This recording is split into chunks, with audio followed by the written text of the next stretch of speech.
മനോഹര പ്രകടനങ്ങളുമായി കുട്ടിത്താരങ്ങൾ എത്തുന്നു. എനിക്കൊരു കുറ്റവും കണ്ടുപിടിക്കാൻ പറ്റിയില്ല. താരങ്ങളുടെ മനോഹരാലാപനങ്ങളാണ് വേദിയെ കൂടുതൽ അസലായിട്ട് പാടി, ഉഗ്രനായിട്ട് പാടി. അത്ര വേണം.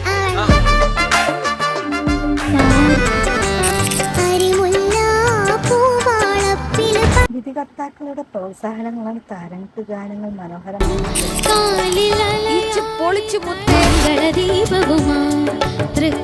നമ്മുടെ ശബ്ദം നല്ല ക്ലീൻ ആയിട്ട് ഞാൻ തെറിച്ച് നിന്ന കാരണം ഒരു സുഖം ഉണ്ടായിരുന്നു.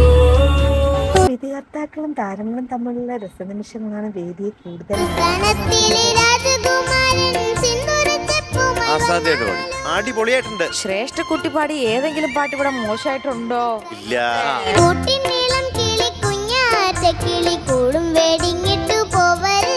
താരത്തിന്റെ ആലാപനത്തിന് ശേഷമുള്ള രസനിമിഷങ്ങൾ ഞാൻ ചേച്ചിനെ അങ്ങോട്ട് വികൃതിയാട്ടും. ഇതാരാ പറഞ്ഞ ഇങ്ങനെ പറയാൻ? കഥ കേട്ട് മെല്ലെ ടോപ്പ് സിംഗർ വേദിയിലെ മനോഹരാലാപനങ്ങളും മനോഹര നിമിഷങ്ങളും കാണാൻ നമുക്ക് കാത്തിരിക്കാം. പൂട്ട് മാറിൻ ചൂടിൽ You are selected.